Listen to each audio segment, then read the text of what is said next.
अभी आपके सामने प्रभु श्री राम जी का भजन चल रहा था और आपको जान करके बेहद खुशी होगी क्योंकि मैं अयोध्या जी से हूँ और अयोध्या की रामलीला का डायरेक्टर भी हूँ।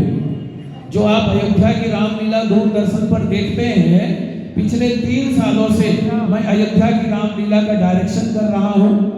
मैं अपने डायरेक्शन के द्वारा श्री मनोज तिवारी जी, रवि किशन जी, खेसारी जी, अनिल धवन जी, भाग्यश्री जी, गिरिजा शंकर जी, सुनील पाल जी, रजा मुराद जी और आदि अनेक महान अभिनेताओं को मैं पिछले 3 सालों से डायरेक्शन दे रहा हूँ और उसमें मैं भगवान शिव जी का भी पात्र निभाता हूँ। पिछले 5 सालों से लगातार मैं भगवान शिव जी का उसमें पात्र निभाता आ रहा हूँ। अभी मैंने पिछले साल दशानन रावण का किरदार निभाया है और महाराज दशरथ जी का भी पात्र निभाया है। तो ये मेरे लिए बड़ी ही खुशी की बात है कि आज अयोध्या प्रभु श्री राम जी का नाम पूरे विश्व में गूंज रहा है। पूरे विश्व में श्री राम नाम की महिमा हो रही है और ये सब क्यों? क्योंकि श्री राम जी की कृपा हम सबको प्राप्त हुई है। श्री राम जी का आशीर्वाद हम सबको प्राप्त हुआ है। इसीलिए तो कहा गया है, जा पर कृपा राम पे होई, ता पर कृपा करे सब कोई।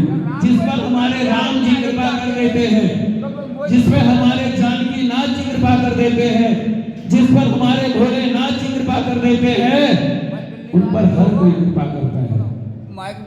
उन पर हर कोई अपनी कृपा दृष्टि करता है। मैं फिर से कहना चाहूंगा कि हम सबको एक ऐसे शासन को लाना है, एक ऐसी सत्ता को लाना है जो देश की संस्कृति को बढ़ा सके, जो देश के गौरव को बढ़ा सके, जो देश के मान को बढ़ा सके। और जो देश के मान को बढ़ा सकता है, जो देश की संस्कृति को बढ़ा सकता है, जो देश के गौरव को बढ़ा सकता है, जो देश को ऊंचाइयों पर लेकर के जा सकता है, वो भारतीय जनता पार्टी है। जी हाँ दोस्तों, भारतीय जनता पार्टी एक ऐसी पार्टी है जो ब्राह्मणों के हित के लिए, ब्राह्मणों के वर्चस्व के लिए, ब्राह्मणों के मान के लिए, ब्राह्मणों के सत्कार के लिए, ब्राह्मणों के कल्याण के लिए कार्य कर रही है। जो देश की संस्कृति के लिए, जो देश के उत्थान के लिए, जो मानव धर्म के लिए, जो देश में संस्कार युक्त जीवन जीने के लिए जो संदेश दे रही है, वो भारतीय जनता पार्टी है। और भारतीय जनता पार्टी के हमारे जो मुख्य माननीय प्रधानमंत्री श्री नरेंद्र मोदी जी, जिनके नेतृत्व में आज हमारा भारत, आज हमारा देश, आज हमारी संस्कृति पूरे विश्व में जिसका नाम जगमगा रहा है, पूरे विश्व में जिसका नाम हो रहा है, हमारे भारत के माननीय प्रधानमंत्री श्री नरेंद्र मोदी जी के नेतृत्व के द्वारा और माननीय श्री आदित्यनाथ योगी जी के द्वारा। और आज हमारे बीच में बड़े ही सौभाग्य की बात है कि राजस्थान के मुख्यमंत्री श्री भजनलाल जी आज हमारे बीच में आएंगे, श्री भजनलाल शर्मा जी। और ये हम सब के लिए भगवान की बहुत बड़ी कृपा है, भगवान का बहुत बड़ा आशीर्वाद है। जो मुख्यमंत्री जी हमारे बीच में उपस्थित होंगे, तो हम सभी ब्राह्मण, मैं चाहूंगा, मैं कोई नेता नहीं हूं, मैं तो एक तुच्छ ब्राह्मण हूं, तुच्छ ब्राह्मण या भगवान के चरणों का सेवक हूं। जब से मैंने होश संभाला, भगवान के दरबार में वो बैठा रहा और भगवान ने अपने कार्य में जोड़ा रखा। तो मैं बस यही कहना चाहूंगा, आप सभी मेरे गुरु के समान हैं, मेरे पिता के समान हैं, मेरे बड़ों के समान हैं। मैं आदेश नहीं दे सकता हूं, लेकिन मैं इतना जरूर कहना चाहूंगा कि जब मुख्यमंत्री जी हमारे बीच में उपस्थित हों, बहन रेखा गुप्ता जी हमारे बीच में उपस्थित हों, तो हम सभी करकल ध्वनि से उनका स्वागत करें, अभिनंदन करें और स्वस्ति वाचन मंत्रों के द्वारा उनको आशीर्वाद दें, क्योंकि ब्राह्मण का आशीर्वाद ब्रह्म वाक्य के समान होता है। ब्राह्मण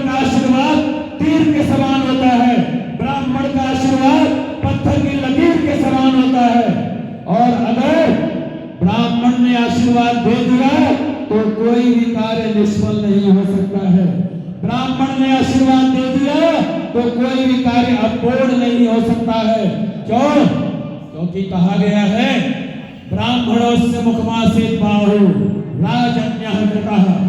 ब्राह्मण की वाणी भगवान की वाणी है, ब्राह्मण की वाणी नारायण की वाणी है, ब्राह्मण की वाणी भगवान शिव की वाणी है, ब्राह्मण की वाणी भगवान विष्णु की वाणी है, ब्राह्मण की वाणी ब्रह्म वाक्य है। और यही आशीर्वाद देंगे आयुष कामा यशस् कामा पुत्र कामस्तथैव च आरोग्यं धन कामस्य सर्वे कामा भवन्तु ते। ऐसा आशीर्वाद देना है। और क्योंकि मैं कहना चाहूंगा जब सत्ता एक संस्कृति पालक के पास होगी तब हमारी जय होगी। तब एक सत्ता जब एक न्यायाधीश के पास होगी जो देश की संस्कृति के गौरव को बढ़ाएगा, जो भारतीय संस्कृति को बढ़ाएगा, जो जनमानस के हित के लिए दिल से काम करता है, वही हमारे बहन रेखा गुप्ता जी को भारी से भारी बहुमत से 5 फरवरी को सारा काम छोड़ करके, सब कुछ छोड़ करके, सबसे पहला धर्म, सबसे पहला कर्म, सबसे पहला हमारा जो है नैतिक कर्म, सबसे पहली पूजा, सबसे पहली संध्या वंदन, सबसे पहला नित्य नैमित्तिक कर्म, हमें सब कुछ छोड़ छाड़ करके कमल के ऊपर वोट डालने जाना है। और अपने साथ साथ अपने जजमानों को भी प्रेरित करना है।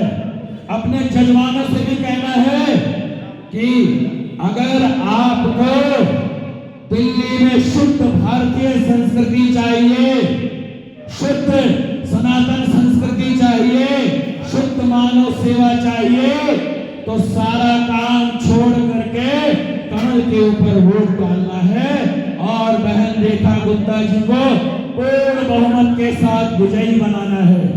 एक बार फिर से बोलेंगे आप सभी, जय श्री राम, जय जय श्री राम, जय जय श्री राम, हर हर महादेव, हर हर महादेव, हर हर महादेव, जय जय श्री राम।